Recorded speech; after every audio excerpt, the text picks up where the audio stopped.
last night the PTU had a patch note that turrets and gimbals were going to be slowed down. Basically meaning that if you're in a turret and you're trying to track some sort of light fighter and stuff, you're going to be tracking it a lot slower than before. So turrets will go from like this 50 speed, whatever that means, to 35. And you have these other things such as like gimbal mounts, which are like 80, going down to 36. And to me, I was like looking at them like, these seem like some scary numbers, because like this is negative 55%, but when I actually read some of these and stuff, I'm like, that's going down to almost like a third of what it used to be.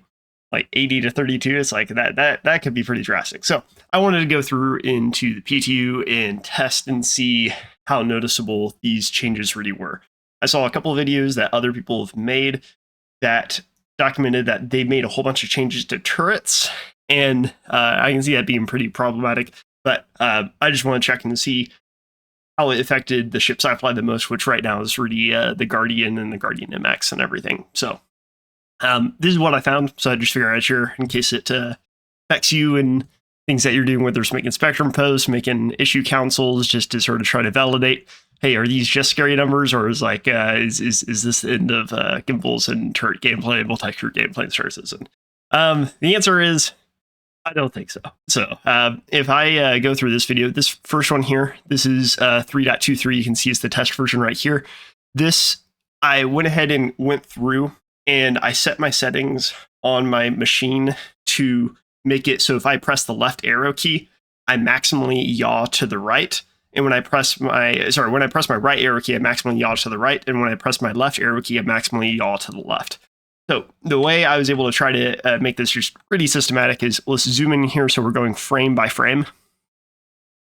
I trim this video so that basically the very first frame is the frame that this crosshair starts to move. So you go basically one frame in, and it starts moving to the right here.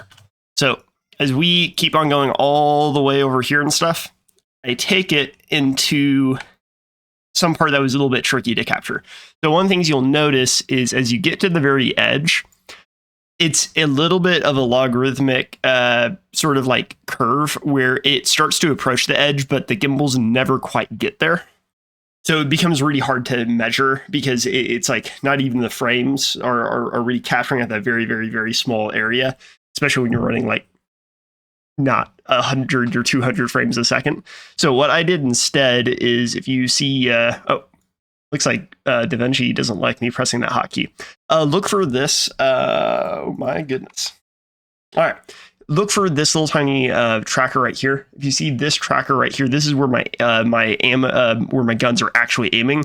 So this little tiny crosshair is where I'm driving my ship, and the gimbals is this little tiny circle right here where you see my cursor that's moving across the edge. The way that we're able to sort of measure this to another system is seeing where these circles hit this speedometer right here, because the MFD, to my knowledge, and my settings, the FOV and everything are exactly the same. Where they hit right here is where I'm measuring, because here's at a faster velocity rather than trying to measure them when they're slowing down at a snail's pace, where it's like in differential, and it's difficult to say, hey, is this like a hundredth of a second change? This makes it a lot easier to measure them one after another.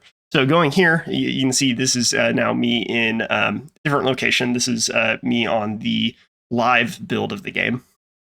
In here, once again, you can see I have my crosshair on the right side. We go one frame in, and you can see the crosshairs disappears, going all the way to the left. DaVinci, it makes me sort of hop around and magnetize, but this is literally first frame I'm going in to try and measure it. And we can see this moving all the way across the screen, and then we cut it as soon as we get to, let me find it again here. We cut it as soon as it gets to that very final frame. Right here, let me, maybe if I, yeah, there we go. As soon as it gets right there and touches, we cut away. So both these first two videos and stuff, you can see the very first frame is, this one's actually maybe a little bit too close. So maybe it's a little bit faster. It's probably closer to right there. Yeah, that's probably closer. And then here we're going all the way over here. So we're talking hundredths of a second. So we're talking 1%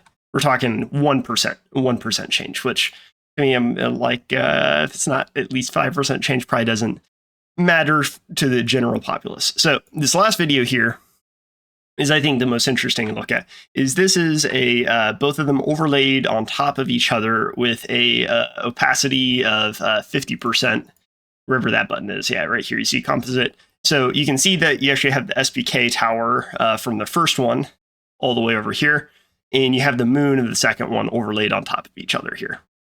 So the reason this is interesting is it allows you to see the crosshairs right on top of each other. So like if, let's say I disjoint these here, right? And I put this right here, you can now see the red crosshair from one video over here and the other crosshair over there, right? So now let's undo that. And so let's look at this crosshair here. The crosshair and those pips, this group of pips are from both videos, right? And they're tracking together. There's like a little bit of noise. You can see like right there, you can see a really dull pip from one group on the right side, another one on the left side. They're really close to one another. You can see one of them maybe lagging just a little bit behind, but again, that could just be that I'm like 1/100th of a second off or something like that. And then finally we get to right here, and it's again, we go, that one's like 1/100th probably faster, like I showed you that one video, and then we go one forward, and now they're both touching it. So what this means is that my death was greatly exaggerated. So, you're the punk I've heard about.